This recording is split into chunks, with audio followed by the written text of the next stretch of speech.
Com te noms i què estudies? Jo som el Matías Lliteres Pastor i estic estudiant segon de treball social. Com t'has enterat de la donació? Pues ha estat coincidència que he sortit d'aquí, d'aquest edifici que estic estudiant, i he vist el bus. Sabia que estava per la universitat, però no... Normalment m'envien correus o me telefonen, també. Ets un donant habitual, idò? Sí, ja des de 8 anys, i ara en tenc 26, estic donant, me lo manco regularment.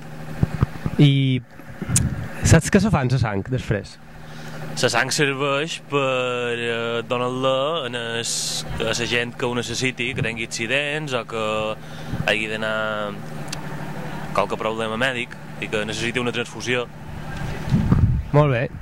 I ja per acabar, com animaries algú que no sap si ha de donar o no?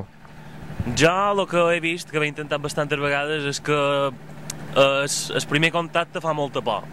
Jo els animaria que venguessin al manco una vegada a provar-ho, a perdre un pot la por i després a veure si se consciencien amb aquest problema.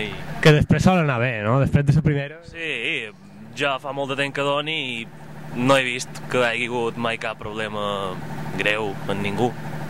Molt bé. Pues moltes gràcies i fins una altra.